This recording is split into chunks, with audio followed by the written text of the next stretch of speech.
Red 1, you are clear for landing. Finissez votre soirée sur une note paranormale avec François C. Bourbeau.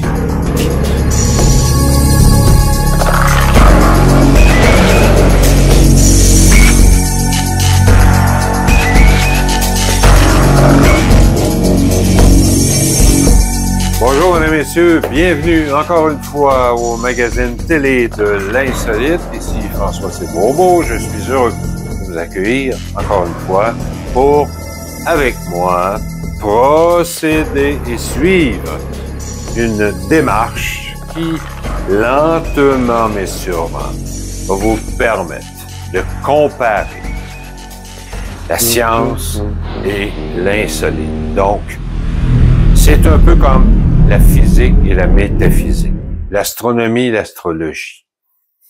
Et vous savez, les contraires. Moi, j'ai appris à l'université, et ça, c'est ce qui m'avait le plus frappé, c'est que moi, je pensais que les choses étaient effectivement contraires, que c'était une guerre entre un Emmanuel Kant et Emmanuel Swedenborg, qui se combattaient un contre l'autre. Kant était un hyper-rationnel, alors que Emmanuel Swedenborg disait, à partir de 50 ans, voir des anges, des archanges, ressentir par avance des événements et annoncer par avance que, entre autres, ma ville brûle, il y a des gens qui meurent, je dois me déplacer, je dois m'y rendre. Et effectivement, les distances étant à cette époque que franchissables par cheval, ben, on lui annonça qu'effectivement, il avait eu raison de dire que sa ville brûlait et que ses parents étaient décédés. Donc, moi, fort de cette information, suite à ma formation à l'Université du Québec de Trois-Rivières, je me suis dit, à l'époque, dans les débuts des années 80, je vais créer une émission que je vais nommer Fusion, c'est-à-dire on va tenter de proposer aux téléspectateurs de fusionner les pensées contraires pour leur montrer que finalement, ce n'est pas si contraire qu'on pourrait le croire ou le penser, que chacun dans son coin défend son point de vue, et que si on prend le temps d'écouter, on constate que très souvent, les gens disent à peu près la même chose. Mon prochain invité, c'est un bonhomme que, à mes débuts, j'avais un énorme respect pour lui. Je l'ai toujours défendu du début à la fin. Même mes associés me disaient, attention, François, tu vas te faire poignarder tôt ou tard. Puis moi, je voulais pas entendre ça. Je disais, arrêtez, là, voyons donc. Arrêtez de voir des problèmes où il y en a pas. Puis, il est pas si méchant que ça. Je vous parle de Monsieur Christian Page. Je veux vous présenter cette émission-là parce que dans les 13 dernières émissions de ma série à la télé communautaire en 1997, j'ai reçu, vous en avez vu quelques-unes jusqu'à maintenant, mais entre autres avec André Moreau, mais il y en aura d'autres là avec Lise Toin qui s'en vient, une artiste qui a acté, qui a joué dans la télésérie Lancez compte, et d'autres personnages, dont, entre autres, oui, je vous le réserve celui-là aussi, Richard Glenn, où j'ai comparé sa participation à ma première émission en 1981, où il m'a averti. Tu sais, mon père disait tout le temps, fais attention, parce que les conseilleux, c'est pas des payeux. Dans le sens que, et ça, je sais que ça a nuit par la suite avec des gens qui étaient impliqués au sein du réseau OVNI Alert. Et quand je dis des conseillers, c'est pas des payeux, comme ils étaient eux-mêmes membres du conseil d'administration à titre de conseillers, ils ont pris ça au premier niveau. Ils se sont dit, on est conseillers, pas des payeux, là, tu parles contre nous, tout ça, on va lâcher. C'était pas ça le but, mesdames, messieurs. L'affaire est que, comme mon père le disait, les gens qui sont toujours portés à vouloir te dire « fais ça, fais ça, fais ça », c'est correct. Mais quand tu te mets à toi le faire, OK, que les problèmes arrivent, ceux derrière toi qui t'ont dit « fais ça, fais ça, fais ça », s'il y a des erreurs et des problèmes qui surgissent, c'est pas les premiers qui vont s'avancer pour dire « je m'excuse, c'est vrai, je t'ai dit de faire ça, tu l'as fait, je vais payer ce que ça coûte, c'est mon erreur. » C'est à quoi pensait mon père à cette époque-là. Et j'ai beaucoup de respect pour les personnes âgées. Ils ont l'expérience, ils ont du vécu. Et moi, étant le 11e enfant d'une famille de 11, mon père, 19 enfants, 13 gars, 6 filles. Ben, un moment donné, c'est sûr que, étant le dernier de la lignée de fossiles de toute cette gang-là, j'ai pas eu le choix d'être éduqué par des gens plus âgés que moi qui m'ont enseigné un tas de trucs, dont ma grand-mère, je vous l'ai déjà dit, qui m'ont enseigné l'hypnose et le pouvoir de l'esprit à distance, comment influencer les événements, et les trucs consistent à, je vous dirais, être subtil dans le mouvement de la pensée pour influer sur la courbe du temps et de l'événement. Alors moi, Christian Page, pour moi, ça a toujours été un petit bonhomme quand je l'ai connu en 90, à l'été de l'année 90, et puis d'ailleurs, qui s'était présenté chez moi sur la 7e avenue à Drummondville, et qu'il avait laissé son chum, un autre Christian, dans la bagnole, au gros soleil, pendant 2h30 de temps. Moi, j'ai trouvé que ça manquait de délicatesse de sa part. Il aurait pu très bien lui dire, viens avec moi, entre en dedans, on va te mettre à l'ombre, à l'air climatisé, on va te donner des liquides pour t'abreuver, puis te réhydrater, au lieu de le laisser sécher comme ça dans le camion pendant que Christian était venu me rencontrer avec Maher Jaja, un professeur, un enseignant au cégep de Drummondville, un homme hyper brillant qui s'occupait à l'époque du magazine Fusion. Il s'occupait de l'aspect esthétique du magazine. Il le construisait et en plus, comme rédacteur en chef, il s'occupait aussi du contenu. Et Christian, à l'époque, était venu nous faire un pitch de vente. Mais tout un pitch de vente, c'était impressionnant. Il était vraiment extraordinaire. Et moi, ça m'a jeté par terre de l'entendre me parler de Jack the Ripper. Vous savez, en Angleterre, l'espèce de mec dégueulasse qui éventrait des prostituées dans les villes et dans les rues sombres de Londres. Et il y avait des photos là-dessus. Puis il m'avait dit, j'ai acheté les documents de la Scotland Yard pour avoir tout ce que je voulais avoir et je possède ça. Et c'est des années plus tard, en 94, que nous avons publié les images. J'ai regretté après. Mais en 94, on les a publiés. Et ces dossiers, moi, je suis placé pour vous dire que tous les dossiers qu'il m'a présentés, là, à la télévision, à l'époque, de partir des émissions de Fusion Nouvelle Génération jusqu'à la fin 90. Ensuite, au début d'Alter Ego, des documents sur l'île d'Oak. Mon Dieu, qu'est-ce que je pourrais vous parler? Tout ce qu'on entend de Christian maintenant à Salut Bonjour et tout ce qu'il présente actuellement à la télévision, à la radio même, dans ses commentaires et tout le truc, il l'a déjà fait avec nous à Drummondville dans le cadre de mes émissions de télé et aussi dans le cadre de ce magazine Fusion au début et Alter Ego par la suite à titre de rédacteur en chef.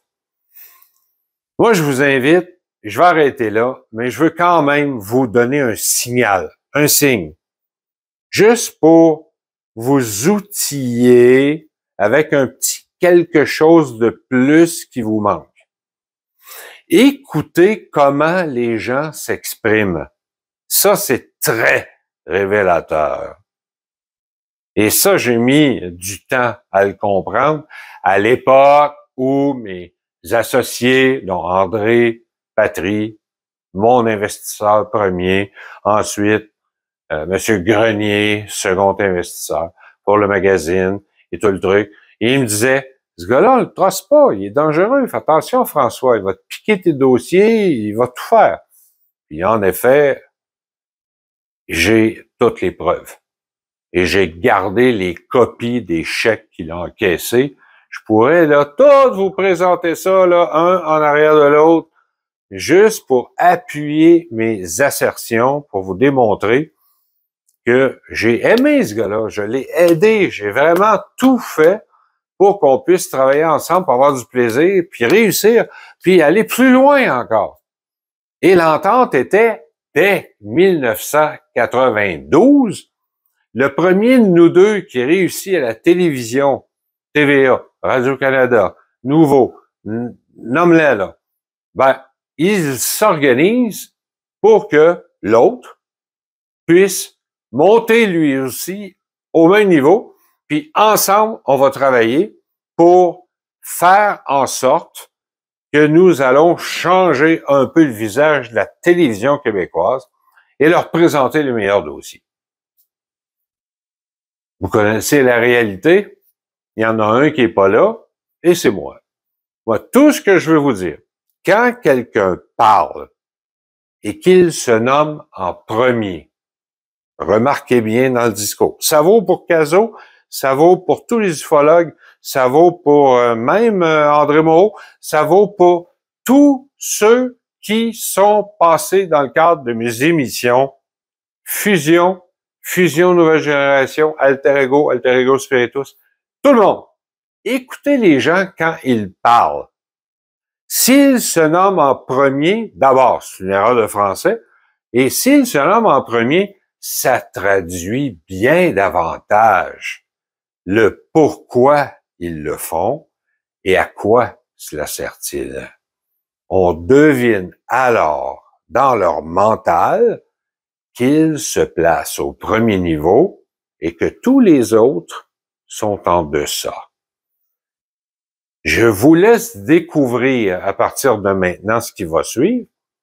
J'attends de voir qui va avoir eu la subtilité de capter le message où moi je l'ai entendu et vu et compris, et voir si vous l'avez saisi, capté et compris au même niveau que moi. Ça marche? On regarde ça ensemble. C'est une belle émission d'une heure spéciale avec mon ami Cricri. Et après, il y aura autre chose qui s'en vient très prochainement au magazine Télé de l'Insolite avec François C. Bourbeau. Ciao les amis, à très bientôt. À cause du sujet d'aujourd'hui qui traitera d'une manière très honnête de la situation ufologique québécoise, avec un bonhomme qui a eu la chance de me rencontrer en 1990 et qui depuis est devenu quelqu'un.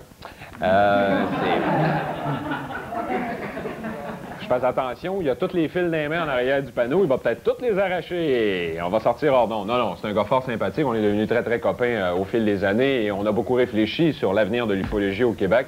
On a eu nos prises de bec, on a eu nos différends, on est parti, on est revenu, tu sais, un couple, ça t'en va, il revient, on s'embrasse, on s'excuse, on recommence. Et ça nous a beaucoup appris, assez que nous nous sommes maintenant beaucoup penchés en réfléchissant très sérieusement sur cet avenir ufologique québécois. Où est-ce que ça va? Qu'est-ce que ça fait? À quoi ça sert? Et qu'est-ce que nous devrions faire maintenant pour que ça change?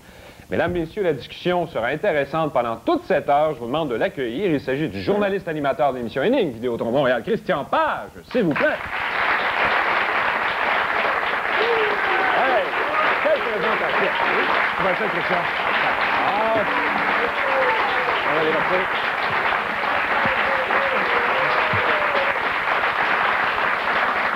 Moi, est-ce que... avoir du email à lire pas mal parce qu'à cause de la semaine passée, avec Daniel Muroy puis notre ami Mme Toy, j'ai pas pu tout lire ça, mais je vais y revenir pendant l'émission. Ça va prendre un peu de temps. Christian, vas-tu comprendre? Ça parle d'OVNI. Ben, vas-y. Es-tu content de l'accueil? Ah, très content. T'es apprécié. Je suis content surtout que tu m'aies donné un siège parce que j'ai dit, s'il me laisse debout, m'envoie de l'air d'un nain, mais enfin. C'est le seul gars qui a réussi à rentrer sur notre chaise puis qui est resté en place, hein, parce que depuis le début de l'année, hein, on a assis M. Moreau là-dessus, il est parti un skiff, l'autre bord, bienvenue. Puis il nous disait qu'il aimait avoir des jeunes filles aux mains laisses sous la table pour le maintenir en place, mais ça, c'est pas ton genre. Non, exactement. Et c'est pas ça qu'on a dit que je suis un individu stable. Stable. Le fauteuil est resté là. OK. Bon, bah, OK. Tentative de joke dans le but de créer une diversion, ça n'a pas pogné, tu feras pas piment fort cette année. Eh, tant pis. Là, tu as commencé à faire des émissions, mon bon ami Christian. Veux-tu m'amasser? Ben, vas-y donc. Baisse ton sein. On va me mettre à ta hauteur. Excellent. C'est pas pire, hein? Non. Quand même, peut-être un petit peu plus haut, j'anime. Ton show, hein? Fun. L'ufologie est un peu comme ça au Québec. Oui, définitivement. Et j'aimerais avoir ton point de vue parce que tu animes ta propre émission maintenant qui s'appelle Énigme sur Vidéotron à Montréal, cette ville où je ne peux point pénétrer. Et que... c'est ça, c'est une joke, ça pouvait arriver. Et tu vis la même chose à l'inverse? Ouais, ouais. Tentative de joke, mais... OK. Sauf que tu as quand même ton point de vue sur l'ufologie. On s'est connu en 90. Toi, tu es un passionné des meurtres occultes et ça m'avait d'ailleurs carrément écœuré. En fait, moi, ma fascination touche... Ouais, ma fascination touche tout l'ensemble des phénomènes paranormaux. Les ovnis sont un des dadas, un de mes dadas à travers tout ça, mais c'est, je dirais, l'ensemble de tous les phénomènes paranormaux. Mais les ovnis sont quand même devenus ton point central. Ben, par la force des choses, faut pas se le cacher, des crimes occultes, il y en a beaucoup au Québec. Alors, 80% de mes activités, évidemment, tournent autour du phénomène des ovnis. Donc, 20% touchent les maisons hantées, crimes occultes et autres trucs du genre, mais effectivement, 80% orientés vers les ovnis. Bon, tu connais Jean Cazot, ça tout le monde le sait. Donc on va le dire, il connaît Jean Cazot. On se connaît tous. Il y a quoi? Combien qu'il y a d'ufologues au Québec? En fait, il y en a 3. C'est qui? Moi, toi et Jean Cazot. Puis il y en a d'autres aussi, mais moins, il crie moins fort. Ben, tu m'as demandé s'ils font quelque chose. OK. Non, c'est pas pire, celui. Qui font quelque chose. Pourquoi je te pose comme question, combien y a-t-il d'ufologues au Québec? On va ressaisir. C'est parce que toi, Christian, moi, je te connais comme un gars hyper rationnel, qui fait attention à ce qu'il dit, qui s'avance pas trop. 2 chaises, finalement, ça t'aurait été mieux assis. Oui, définitivement. Tu sais, des fois, t'es avec les sceptiques, tu joues aux croyants, t'es avec les croyants, tu fais le sceptique. Fait que là, on dit, il est qui, ce gars-là? Comment il...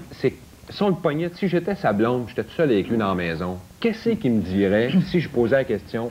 En fait, au Québec... C'est quoi les ovnis, OK, en fait, au Québec, là, on va tout de suite régler une question. Ici, au Québec, il y a un malaise. Quand tu dis « je suis sceptique », il faut que tu crois à rien. Puis si tu dis « je suis croyant », il faut que tu crois à tout. Bon, moi, je pense que je peux croire à la clairvoyance, puis je suis pas obligé de croire à Jojo Savard. Je peux croire aux ovnis. C'est un bon argument. Je peux croire aux ovnis, mais je suis pas obligé de croire à Raël. Tu vois, c'est un bon argument. Effectivement. Tu vois, toute la dynamique est là. C'est-à-dire, moi, quand j'essaie de m'intéresser au paranormal, j'essaie toujours... Les gens voudraient tellement que ce soit toujours une réponse très tranchée. C'est noir ou c'est blanc. Malheureusement, il y a toute une thématique, il y a toute une dynamique autour de tout l'ensemble des phénomènes paranormaux. C'est difficile de trancher aussi abruptement entre oui et non. Tu comprends? Donc, c'est pour ça que les sceptiques me qualifient de croyants, puis les croyants me qualifient de sceptiques. Mais tu les aimes pas, les sceptiques. Tu as sorti une fois non, les sceptiques... Ça, c'est resté dans les annales de Alter Ego. Non, en fait, les sceptiques, si on parle de... Si le mot sceptique pour les gens signifie ne pas être naïf, alors là, je me plais à dire oui, je suis certainement sceptique. J'aime pas me faire embobiner. Mais quand on parle de sceptique, si c'est synonyme de ce que sont les sceptiques du Québec, ouais. Alors là, et puis évidemment, j'aime pas être associé avec ces gens-là parce que je trouve que c'est même pas du scepticisme, c'est du nihilisme. Il y a, pour reprendre une phrase que Vincent a dit à ta journée sur les ovnis, il n'y a pas pire croyant que les sceptiques. Pour eux, rien n'est possible. Alors, ils croient que rien n'est possible. Rien n'est possible. Alors, effectivement, L'absence de preuve n'est pas la preuve de l'absence. Exactement. C'est ça. Et le problème des sceptiques, moi, je suis toujours prêt à discuter avec quelqu'un qui est sceptique, à condition qu'il me dise qu'il est descendu sur le terrain puis qu'il a fait une évaluation de l'ensemble des données qui sont disponibles. Mais quand un type te dit « moi, je suis sceptique, les ovnis, ça n'existe pas », tu lui demandes « est-ce que tu as lu les périodiques scientifiques? Est-ce que tu as lu les recherches qui ont été faites? » Il dit « non, alors, ferme ta gueule. » C'est assez bien dit. Oui, ça se limite à ça, je veux dire « ferme ta gueule ». On a fait une émission dont tu étais dans la salle, je crois que c'était sur l'émission de Claire Lamarche, l'autopsie d'un extraterrestre. J'ai fait plusieurs émissions où j'étais dans la salle avec Claire Lamarche. Oui, d'ailleurs, hier également, tu as fait un rôle... J'ai chauffé, frère. Oui, tu as fait également un rôle de figurant. Le 4 novembre dernier, oui, figurant. Très bonne émission. Très bon d'un film d'Israël, hein? Oui, très bonne émission. Mais tout ça pour dire que dans une émission, par exemple... Oui, c'est choquant. Puis quand on voit la tournure de ce genre d'émission-là, c'est difficile de comprendre la pertinence de faire une émission comme celle-là. Mais enfin, Télémétropole ont leur choix d'émission, puis bon, tant pis. Mais tout ça pour dire que quand on regarde, on a fait une émission à Claire Lamarche sur l'autopsie d'un extraterrestre, et moi, je m'étonne encore qu'en 95 ou 96, à l'époque, quand l'émission a été faite, c'est en 96. 96. Ouais. Comment est-ce possible qu'un type qui est dans la salle, par exemple, qui est un astronome, se lève et nous dise comme ça en pleine face, en pleine gueule, écoutez, là, il n'y a pas d'astronomes qui ont vu des ovnis. Alors qu'il existe un document depuis 1975 qui a été fait par l'Université Stanford, qui n'est pas un document sur les ovnis. Là. À l'Université Stanford, on a fait un sondage auprès des astronomes professionnels pour savoir combien d'entre eux avaient déjà vu des ovnis. Et 10% d'entre eux ont répondu, sous l'égide de l'anonymat, qu'ils avaient vu des ovnis durant la pratique de leur profession. Alors, ce document-là a été fait par l'Université Stanford et circule dans les milieux scientifiques. Pas dans les milieux sur les ovnis, là, pas les zigotos de la soucoupe volante. Ça circule dans le milieu des scientifiques. Et pourtant, un astronome se lève et nous dit, écoute, il n'y a jamais un astronome qui a vu des ovnis. Ça te choque, hein? Ça me choque. Ça, c'est retourne, fais tes classes, bonhomme. Je veux dire, là, ça, c'est... Et dans souvent, le fond, ce que Christian Page n'aime pas, c'est l'injustice. L'injustice et l'ignorance. Le pire défaut que je trouve chez un individu, c'est effectivement, c'est l'ignorance. De parler quand tu sais pas ce que tu dis, là. Je veux dire, il y a un vieux proverbe qui dit « Mieux vaut se taire et passer pour un imbécile que de parler et d'en faire la preuve. » Mais ça, c'est malheureusement trop souvent le problème des sceptiques. Quand on parle de sceptiques, là, je m'oriente vers les sceptiques du Québec. Mais on va éviter les sceptiques du Québec, parce que là, j'enlève le micro, je m'en vais. Moi, tu me fais trembler. Je viens d'apprendre, on m'indique à l'instant même, au moment où on enregistre cette émission. Donc, nous sommes le mercredi 5 novembre 1997. Il est 21h45 minutes. On vient de vivre un tremblement de terre au Québec à l'échelle de 5 ou 4 en bas de ça sur Richter. On ne sait pas l'endroit. On va essayer de s'informer d'ici la fin de l'émission, vous donner les détails. Malheureusement, moi, ça me frustre. Si toi, l'ignorance te frustre, moi, j'aimerais faire une émission live, en direct. Parce que quand je le dis, le monde l'écoute, ça vient d'arriver. Là, ils vont l'écouter, ça passe le dimanche, 2 semaines après qu'on l'a enregistré, puis c'est déjà du vieux stock, puis ils l'ont déjà oublié. C'est ça qui est choquant, d'être en arrière de l'événement. Puis je trouve que l'ufologie souffre de ça. L'ufologue qui n'a pas les moyens, il arrive toujours après, tout est toujours passé, on est toujours en train de récupérer avec peu d'outils. Puis là, les sceptiques nous rentrent dedans, puis ils te rentrent dedans, puis ils rentrent dans le caso, puis ils rentrent dans tout le monde, puis on n'a jamais rien réglé. Ça te frustre pas, ça te fait rien? Mais tu comprends que l'ensemble, à un moment donné, il faut cesser de... Moi, je me suis mortifié quasiment avec ça, les sceptiques. Quand je me réveillais la nuit pour les haïr. Mais à un moment donné, j'ai cessé. J'ai dit, bon, faut pas continuer on perd des énergies énormes à essayer de regarder ça. Je pense que tout ce qui touche les phénomènes spontanés, que ce soit les ovnis, c'est un phénomène spontané. Ça arrive, hop, c'est là, c'est plus là. Tout autre phénomène, clairvoyance, perception extrasensorielle, le domaine de la parapsychologie souffre de cette spontanéité des phénomènes. Alors, bon, que la science soit pour le moment incapable de reconnaître la réalité d'un phénomène spontané, soit, est-ce qu'il faut vraiment que tout soit vu par la lorgnette de la science? Ouais. Je veux dire, bon... Bon, écoute, tout le monde est excitant en studio à cause du tremblement de terre. Là. Je vais vider l'abcès tout de suite, puis on va en parler. Là. Écoute, parce que ça vient d'arriver, on n'a pas le choix. Puis, bon, tu connais François Payette? Ben oui. Tu sais qu'il nous annonce de tels événements pour le Québec? Oui, à peu près tous les 3 mois.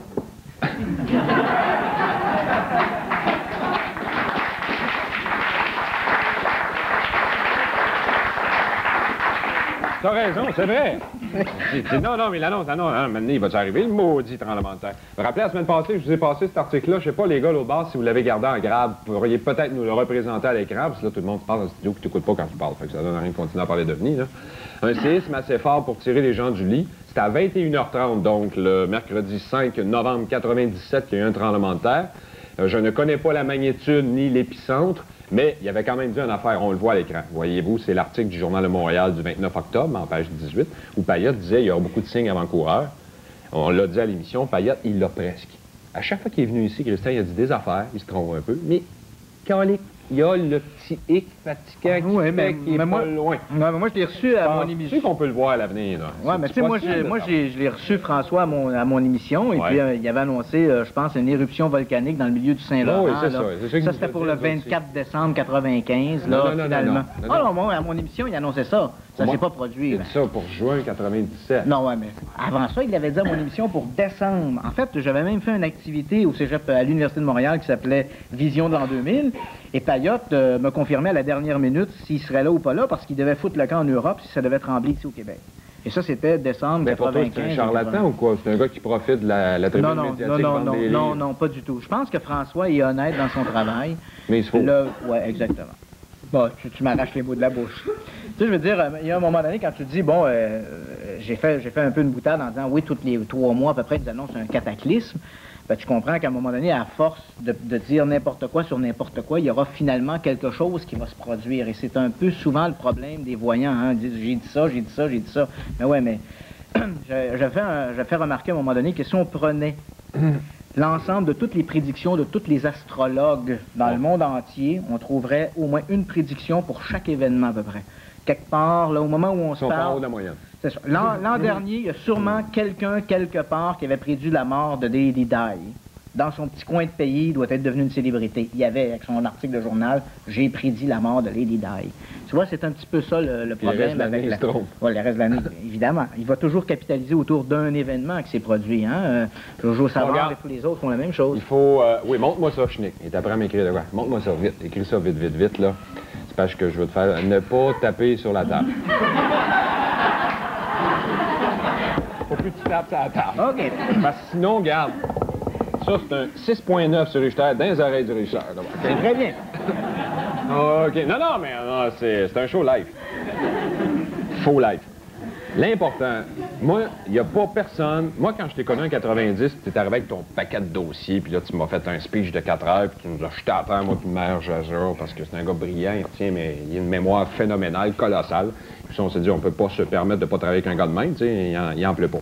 Depuis ce temps-là, tu le regrettes, mais enfin. Non, pas du tout, pas du tout. Ce que je veux dire, c'est qu'il t'était arrivé de quoi? Ça, jamais t'en parles. Puis, arrête de regarder partout. Ouais. Jean Cazot est dans l'émission. Le show fini, là. Jean Cazot est dans l'émission, c'est ouvert. Fait que lance-toi au tuto. Qu'est-ce qui est arrivé? Quelle année? Où? Et on parle de l'avenir. Bon, OK. Parle de toi un peu. OK. Pourquoi t'as pas ta chronique livre? Ah oui, vas-y donc. Non, OK. Je vais le raconter. D'ailleurs, je peux faire la chronique livre. Non, ça va être plus dur après d'en parler. Non, j'ai déjà raconté une fois ou deux.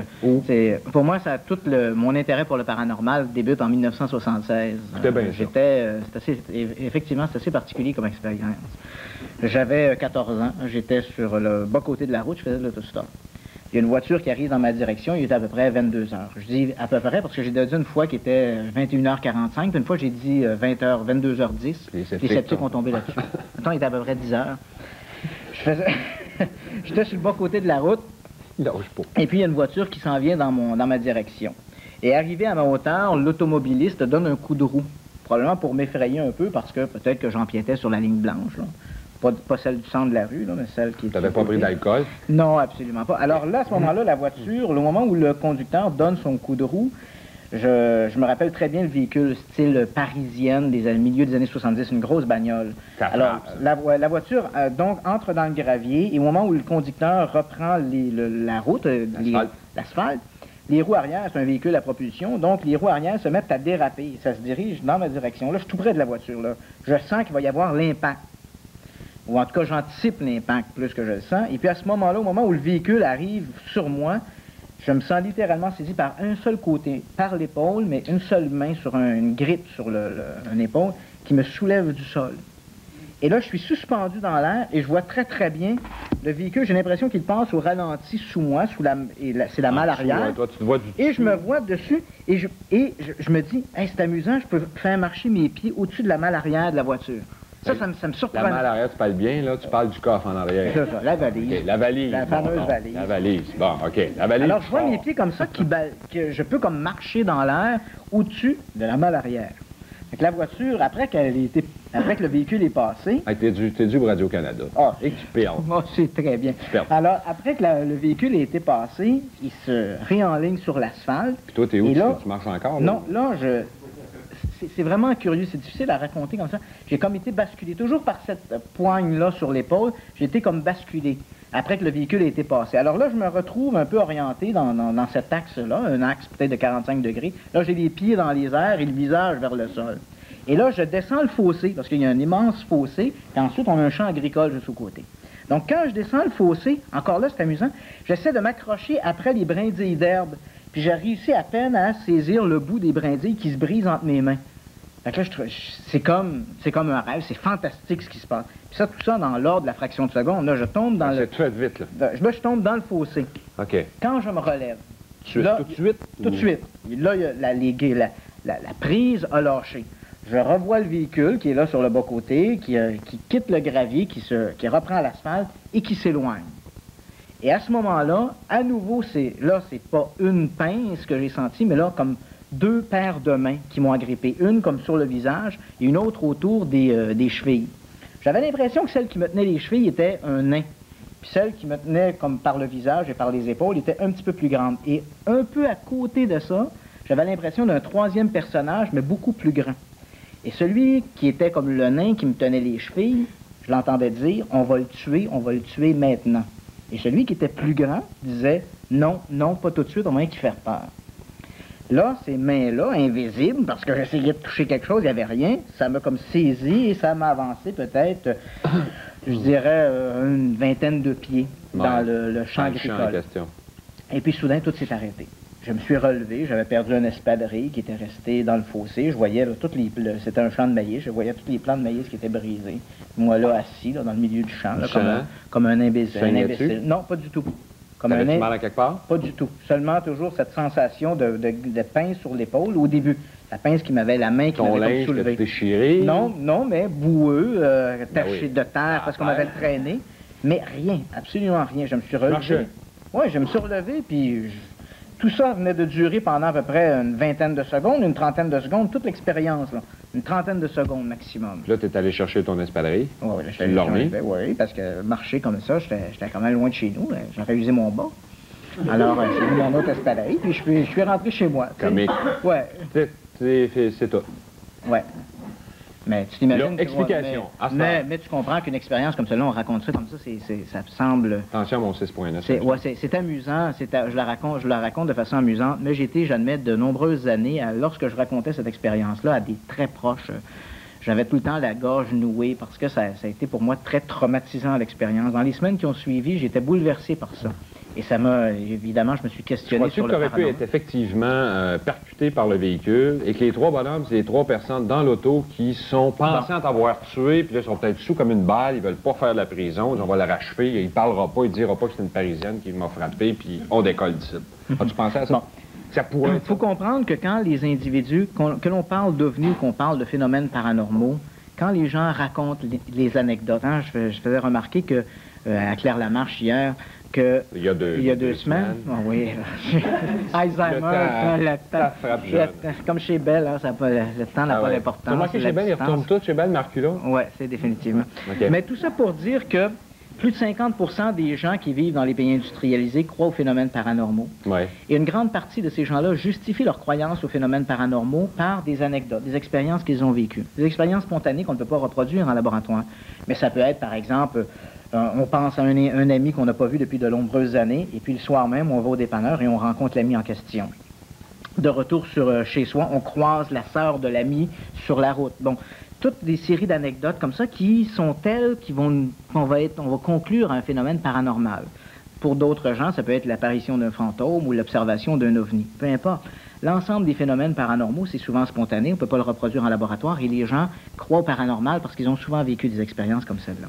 Mais quand ils racontent l'expérience, et ça c'est toujours très important, on ne raconte jamais un événement, que ce soit une expérience paranormale ou un accident d'automobile, on ne raconte jamais un événement. On raconte le souvenir de l'événement. Ça c'est toujours très important de se rappeler de ça. Alors, est-ce qu'il est possible que le véhicule m'ait happé, que j'ai chuté dans le fossé, que les individus soient sortis du véhicule, m'aient pris, m'aient transporté? C'est possible. C'est pas le souvenir que j'en ai.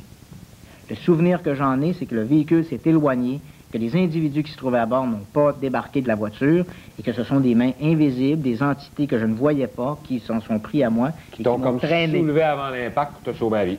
Pour après ça, vouloir me tuer ou me faire peur, ou peu importe, je sais pas. Ce qui Ça est paraît bizarre, difficile. Peu importe, ça a influencé assez ta vie qu'aujourd'hui, tu étais si là en train de parler de ça. Absolument. Moi, à partir de ce jour-là, C'est ça l'objectif. à partir de ce jour-là, le paranormal, pour moi, n'est pas... Quand les gens me disaient, ouais, tu crois-tu au paranormal? C'est pas une question d'y croire. Je le sais que ça existe. Ou à tout le moins, je sais que les gens vivent des expériences qu'ils vont interpréter comme étant une expérience paranormale.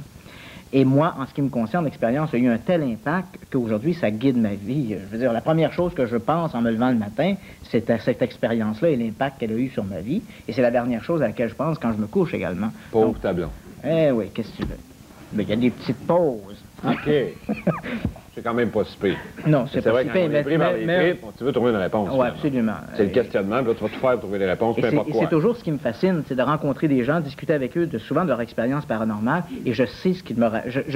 Je peux évaluer l'impact de leur expérience par rapport à l'impact de mon expérience. Je ne suis pas là pour cautionner leur expérience. Est-ce que c'est vrai que madame a vécu une NDE qui est allée dans l'au-delà ou que l'autre, monsieur Mauroy, disait, bon, j'ai fait des voyages astrales, etc. Je ne suis pas là pour cautionner ce genre d'expérience-là. Mais par contre, je sais quel impact ce genre d'expérience-là peut avoir sur les individus. Parce qu'à partir du moment où on les croit, où on a la certitude qu'elles nous sont arrivées, alors là, ça peut changer une vie. Donc, puisque ça t'est arrivé, est-ce que tu as peur de la mort? Si j'ai peur de la mort, oui, absolument. C'est un gars dans le film. Oui, absolument. La mort... Parce que la semaine passée, je cherchais le nom du gars qu'il fallait que je cite, là. C'est quoi la phrase? C'était Ernest Hemingway qui disait, c'est curieux parce qu'Ernest Hemingway s'est suicidé, fait que c'est une belle boutade, mais enfin Hemingway disait, ceux qui disent ne pas avoir peur de la mort, ou bien ils n'y ont pas pensé, ou bien ils mentent. Ah, c'est ça qu'il avait dit. Ouais, alors quand on y pense, c'est vrai que la mort en soi, c'est inquiétant. C'est inquiétant, et d'ailleurs, c'est amusant de regarder pourquoi, quand on parle de phénomènes paranormaux, tu sais qu'il y a deux écoles de pensée, hein? Il y a l'école spirit, qui voudrait que l'ensemble des phénomènes paranormaux soient provoqués par des revenants qui viennent se manifester, qui tapent dans les murs. Et puis, il y a une autre école de pensée qui dit, l'école psychologique, qui voudrait que ces bruits-là, ces manifestations-là, soient provoqués par les vivants. Ce sont les gens qui vivent dans les lieux qui, par un trop-plein d'énergie, vont provoquer des manifestations autour d'eux qui vont se traduire par des coups frappés dans les murs. Cette école-là, c'est celle dont notamment Louis Bélanger, le psychologue, le père de la psychologie québécoise, défend au Québec. Est-ce que et cette école-là, pourtant, a, à son crédit, des recherches beaucoup plus étoffées que la fameuse école spirit. Les spirites, là, faut pas se le cacher, ça fait 150 ans que les communications avec l'au-delà existent. Ça a débuté au siècle dernier, en fait, en 1848, et ça se poursuit aujourd'hui. Le spiritisme a changé. Les communications d'autrefois, des spirites d'autrefois, les communications spirites d'aujourd'hui sont bien différentes. Mais les spirites, là, n'ont pas grand-chose à leur actif. Il n'y a pas vraiment de communications spirites qui ont été documentées sur le plan rigoureux de la science. En psychologie, tu as des bonnes enquêtes très rigoureuses. Oui, des maudits moyens pour les faire. Et est-ce que tu sais pourquoi les gens, quand on parle de ces deux écoles-là, pourquoi les gens d'emblée vont favoriser les spirites plutôt que les parapsychologues? Parce qu'un ventre qui a faim a besoin plus de rêve que de pain. Non. Non, c'est pas ça du tout, François. Ah non, Jonathan. Là, tu t'es trompé complètement, tu t'es gouré, mon ami. Je me suis planté. Absolument. Les gens vont favoriser l'hypothèse. Les gens vont inconsciemment favoriser l'hypothèse spirite parce que c'est beaucoup plus rassurant. Si des morts se manifestent de l'au-delà... de la mort, il faut croire à ça. Parce que si des morts se manifestent de l'au-delà, c'est une survie de l'âme. Et ça a toujours été une grande préoccupation de l'homme, la survie, la ruée vers l'âme, la survie, la survie. Tu vois, alors là, c'est un peu ça. Donc, oui, moi, j'ai peur de la mort et je voudrais tant que les manifestations dites spirites ou de fantômes soient vraiment des manifestations d'un au-delà parce que ça me rassurerait de savoir qu'il y a une survie. On est à mi-temps, on va attaquer le phénomène des ovnis. Toi, es-tu bénévole à Vidéotron, faire énigme? Oui. Puis on ne te paye pas pour faire ton émission. Non, comme toi. Merci d'avoir. Alors, ceci justifie maintenant cette étape très importante où nous devons annoncer nos conférences au Québec. Si nous voulons survivre, pour continuer à faire cette émission en temps plein pour les gens qui sont très exigeants envers nous et qui nous laissent très peu d'espace pour les rêves. On va le faire. Fatiguant à 14 ans, écoutez les autres. 3800 personnes qui veulent toutes me vendre. Mon idée est faite, mon Christian. Non, ouais. Bon, j'ai une idée, ça. Christian m'a proposé des livres. Là, tu vas m'haïr. Moi, je t'ai proposé ça. Mon Dieu. Les ovnis. C'est une nouveauté. Tu connais ça? Ça vient de sortir chez L'Essentiel Milan. C'est un tout petit livre fascinant de Richard D. Nolan. Il y a un petit peu de bande dessinée dedans, un petit peu d'affaires, bon, que tu vas me dire, ça paraît loufoque, gaga, on semble se moquer, rire et tout le truc. On va vous montrer ça, je sais pas, on va me pencher un peu, excusez-moi, je vais aller ramasser le... Au revoir, je suis revenu. C'est un excellent livre, c'est le seul que j'ai pu trouver, peut-être, là, qui est un petit peu récent sur la mécanique des ovnis. OK? Ça te concerne, bon, c'est notre dada, c'est le fun. L'autre, éduquer avec son cœur. Faut que tu l'ouvres, ton cœur, Christian, pour être capable de m'amener d'éduquer les gens. Arrête, moi, j'aurais dû amener mon violon. Édition de Mortagne, de Placide Gaboury. Si tu as le temps, tu pourrais apprendre à vivre, Christian. Ah! Tu pourrais apprendre à vivre en lisant Lucien Auger, qui est aux éditions de l'Homme, chez Sim. C'est le fun, ce livre-là, parce que c'est dans le sens d'apprendre à vivre, je ne veux pas dire que tu es mal élevé. Peux-tu me le Ça donner? veut dire que tu le donné. Oui, puis je vais l'envoyer au sceptique.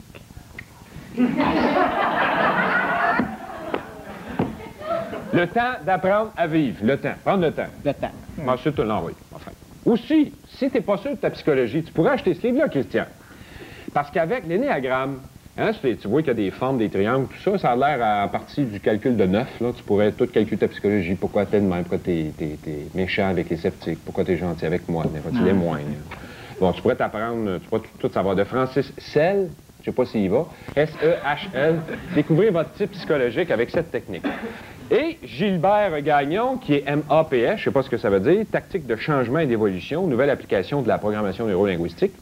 Tu pourrais continuer à ouvrir ton cœur pour connaître mieux ton identité, mon cher. Mon Dieu, c'est plus le violon, c'est la contrebasse. Hey, plutôt Louis pour au cœur de l'identité. Au cœur de l'identité, c'est des affaires pleinement enrichissantes.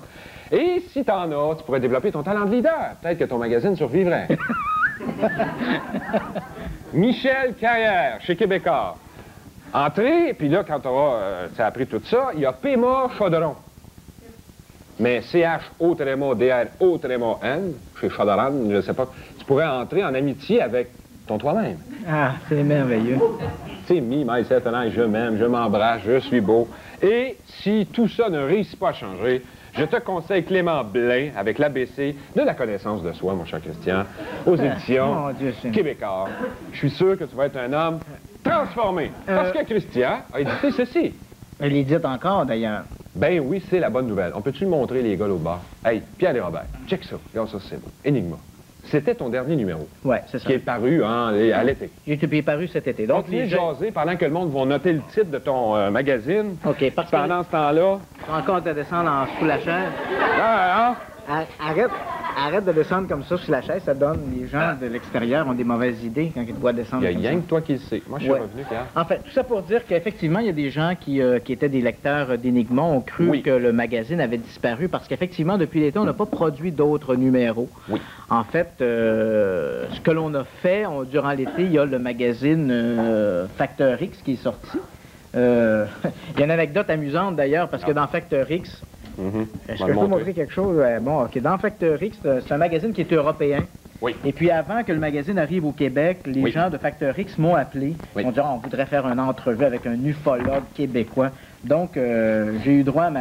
Alors moi, naïf, je donne mon entrevue à Facteur X, ignorant à ce moment-là que je donnais une entrevue à mon compétiteur.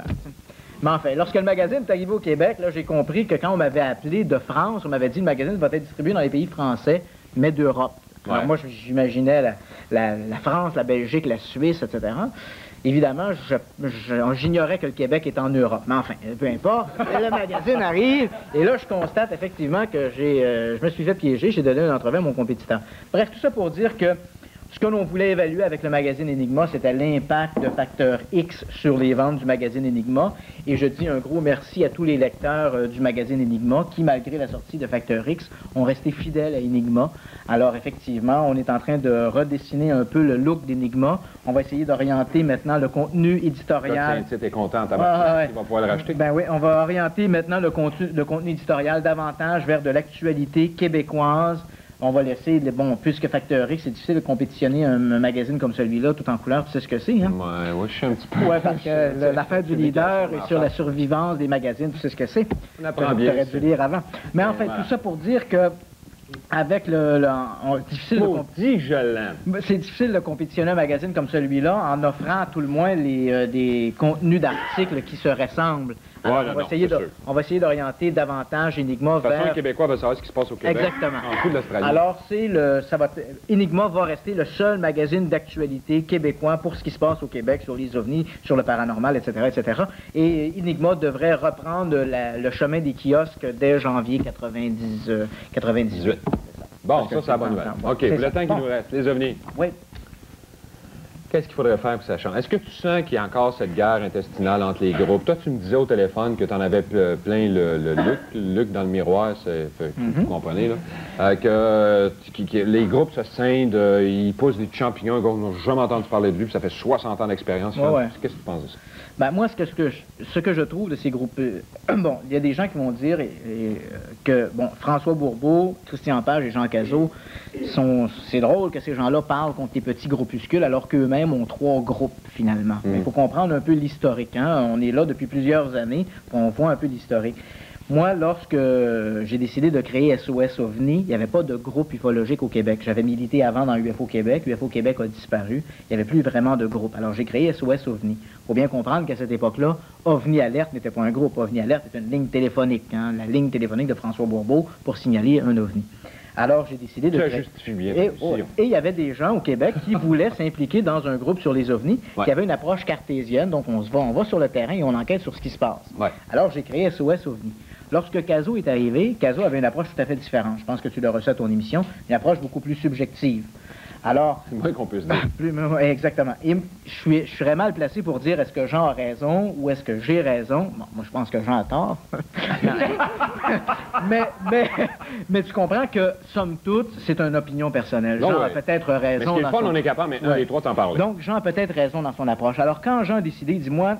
je me sens pas à l'aise dans un groupe comme celui de Christian, SOS OVNI. C'est une approche qui est très cartésienne sur le terrain. Moi, j'ai de la difficulté avec ça. Je pense que, moi, les enlèvements extraterrestres, la subjectivité du phénomène, ça m'intéresse. Alors, Jean a créé le CIPI. Alors, les gens au Québec qui voulaient s'associer à un groupe qui avait cette tendance-là, évidemment, je lui conseillais de prendre contact avec le CIPI parce qu'il se serait ennuyé en maudit avec SOS OVNI. Alors là, on voit qu'on a 3 groupes, qu'il y avait 3 groupes d'allégeance assez différentes, mais en fait 2 groupes et une ligne téléphonique là, qui était connue. Et puis là, soudain, on voit apparaître différents groupes. Mais ces groupements-là, moi, je me dis, écoute, il ne peut pas y avoir 50 000 approches là, au phénomène des ovnis, où tu descends sur le terrain puis avec ton galon mesuré, ou bien tu restes chez vous, tu fais des haoumes avec une feuille de lotus. Bon.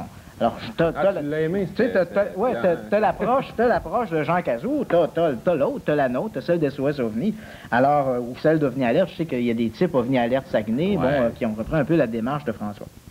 Alors, dans ce sens-là, je comprends mal que des groupuscules apparaissent à gauche puis à droite avec la prétention, c'est surtout ça qui m'agace, la prétention de vouloir aider la cause ufologique. On n'aide pas la cause ufologique. C'est quoi le danger que tu vois là-dedans? C'est la fragmentation de l'information. Les groupements, les gens qui s'intéressent à l'ufologie tentent de faire un tableau, une image. C'est un peu comme un casse-tête.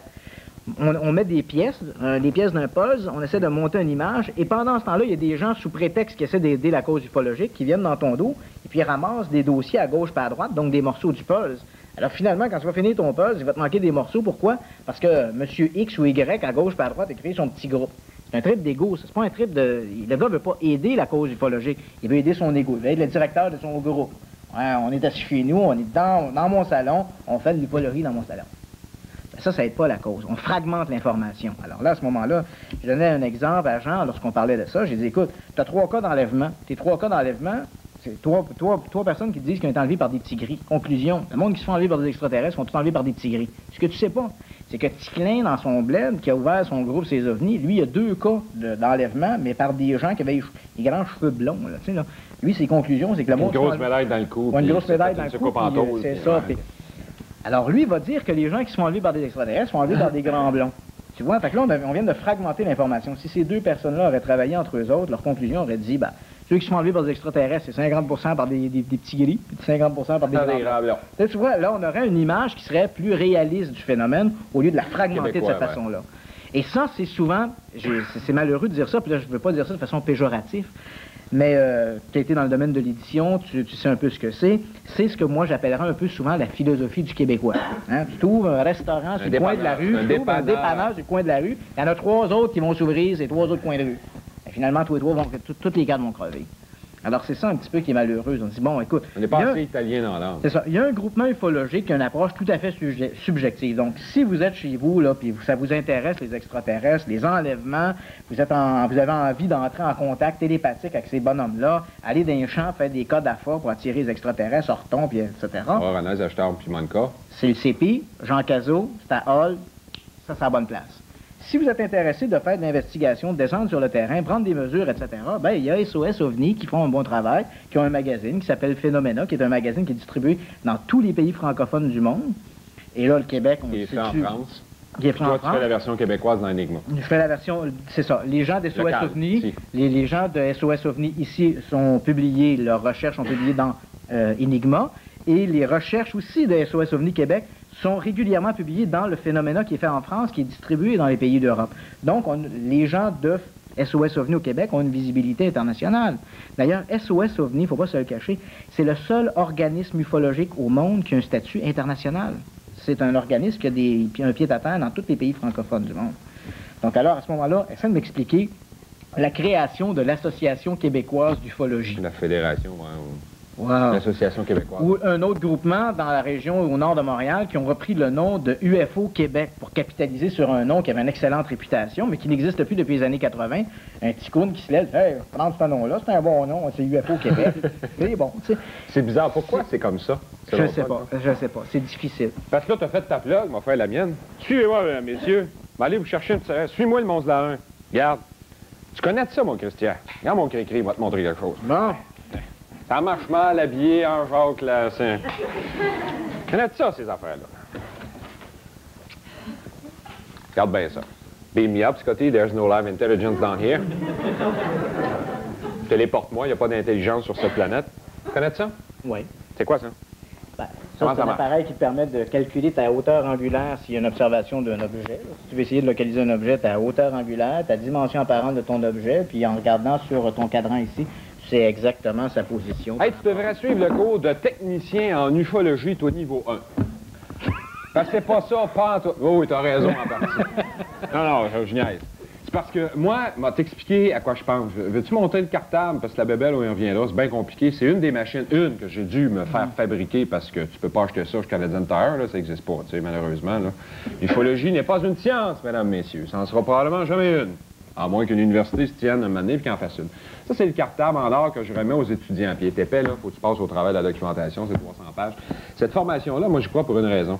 Si on réussit à installer au Québec un standard de travail, que tous les dossiers seront au moins montés de la même manière, si les organismes s'échangent l'information, au moins je vais savoir à quelle page je vais trouver la couleur de mon ovni. À condition que les organismes l'enquête s'échangent de l'information. Oui, puis ça, Si on la je crois fragmente, que l'information, on est foutu. la meilleure affaire, c'est continuer avec ton périodique. Il faudrait... Qu'est-ce qu'a fait la science? T'as Yann Shelton, en 87, à Cerro Tololo, au Chili, qui découvre 1987. A une supernova dans le grand nuage de Magellan. Il pète d'en face. Il fait une photo avec le télescope. Qu'est-ce qu'il fait? Ben, il publie dans une revue scientifique officiellement sa découverte. Tout le monde en profite. Ah! Une supernova existe. Tout le monde le sait en même temps.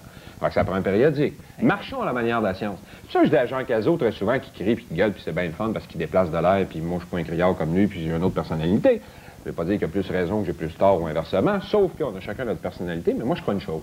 Si on est capable d'installer un standard de travail, pas d'en réinventer un, la science en a un. Copions-le. Je suis certain que si on se donne les mêmes moyens, on met les mêmes efforts, avec autant d'argent, si le mécène ou la mécène peut se manifester, je parle pas d'Auguste, là, je parle de ME accent aigu, CENA, je pense qu'il y aurait peut-être moyen d'arriver, une fois pour toutes, à produire des résultats. Ça fait quand même 50 ans que ça niaise, hein? 24 juin 47, là. Ouais, malgré que ce genre de tentative-là, c'est très louable de vouloir créer un standard de la recherche. Mais moi, j'ai en mémoire des organismes américains, notamment, comme le QFOS, on sait qu'Hynek a dirigé Blue Book.